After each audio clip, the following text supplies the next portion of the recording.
What if I told you these rainbow cities aren't edited? This is how they actually look. Hi, I'm Amit, and today Curated Globe is going to look at the world's most colorful cities 2025. And before you ask, no, I haven't cranked up the saturation on these shots. These places decided that beige was boring about 100 years before Instagram was even a thing. We're about to visit 7 cities where color isn't just paint on walls. It's tradition, rebellion, spirituality, and sometimes it's just human beings saying, you know what? Life is too short for gray buildings. Let's start in Chefchaouen, Morocco, where someone decided to paint an entire city blue, and everyone just went with it. This isn't just one shade of blue either. You've got sky blue, electric blue, powder blue, turquoise. It's like walking through the blueprint for the color itself. The Jewish refugees who settled here in the 1930s started painting everything blue. Some say it represents the sky and heaven. Others say it keeps mosquitoes away. Honestly, both could be true. The Medina changes personality with the light. Early morning, when the sun's still low, the blues are soft, almost dusty. By noon, they're electric, but sunset, that's when things get interesting. The blue walls catch the golden light, and suddenly you're walking through purple streets. Even the locals coordinate. You might even see women out there hanging laundry and realize that they are sorting it so only blue and white clothes go on the street-facing line. That is the commitment you're going to see to this aesthetic. Jaipur took a different approach. In 1876, they painted the whole old city pink to welcome the Prince of Wales. Nearly 150 years later, still pink, and not subtle pink. We're talking salmon, terracotta, dusty rose, all mixed together. The thing about pink cities is that they're playing a long game with the sun. Most of the day, Jaipur looks pleasantly rosy. But about an hour before sunset, the whole city just starts to glow like it's been lit from inside. The sandstone absorbs the light and just throws it back warmer. Every building in the old city has to maintain this color by law. Imagine having a conversation with your landlord.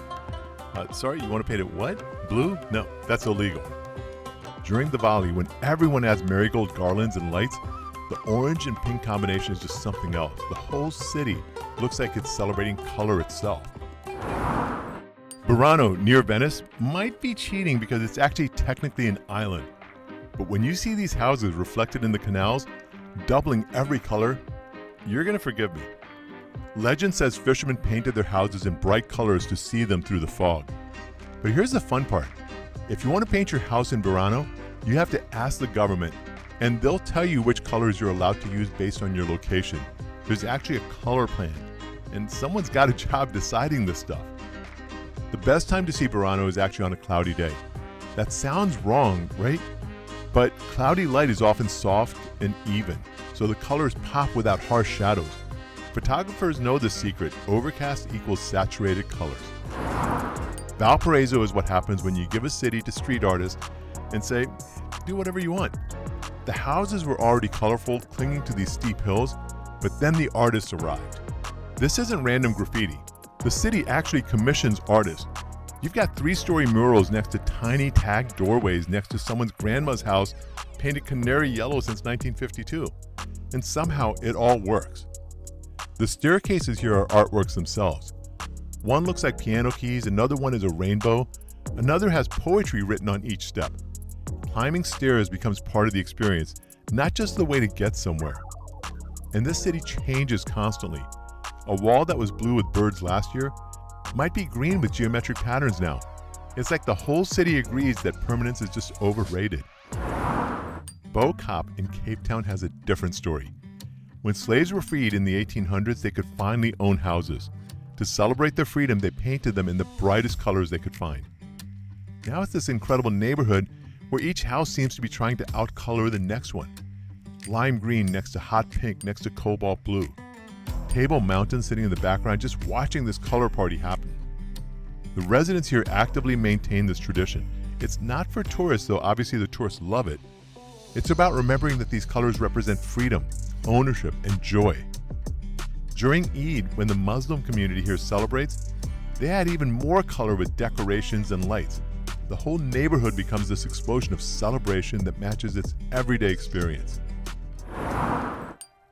La Boca in Buenos Aires started colorful out of necessity. Poor immigrants built houses from leftover shipping materials, and painted them with leftover naval paint. Whatever color they could find, that's what they used. Now Caminito Street is this outdoor gallery where the buildings are like a canvas. The corrugated metal walls in yellow, blue, red, green. It looks like someone built houses out of Lego blocks. Artists work right on the street here, adding new pieces daily. The buildings themselves get repainted regularly so the neighborhood never looks exactly the same twice. At night they add colored lights to these already colored buildings. It shouldn't work, it should be too much, but somehow it just makes everything more alive. Then there's Guanajuato, Mexico, which might be the most colorful city you've never heard of. It's built into a valley, the houses climb up the hillsides in every color imaginable. The city's so dense that houses are built practically on top of each other, creating these layers of color. From any viewpoint, you're looking at hundreds of colored cubes stacked like someone was playing with blocks. The University of Guanajuato adds its own color. Students in traditional medieval Spanish costumes regularly perform in the plazas. Black velvet with bright colored ribbons against rainbow walls. It's like the whole city is permanently celebrating something. But here's the thing that gets me every time. Pick any of these cities, find a viewpoint at golden hour and just watch what happens. The colors that seem bright at noon become something else entirely. They warm up, they glow, they seem to pulse with the dying light. And you realize this is what humans do. We take blank walls and we make them sing. Color is hope painted on concrete. It's joy made permanent. It's humans saying, just because we need shelter doesn't mean that it has to be boring. These vibrant cities to visit 2025 remind us that beauty isn't something you add if there's money left over. It's essential. It's neighborhoods deciding their identity. It's communities choosing joy. If these colorful places brighten your day, hit that like button, subscribe for even more incredible destinations, and ring the bell so you don't miss our next adventure. And if you want to dive deeper into these colorful travel destinations, the best neighborhoods to explore, and when festivals bring extra color, you might even find hidden corners that the tours missed. Head to curatedglobe.com. We've got complete guides in both ebook and paperback. Adios and peace out.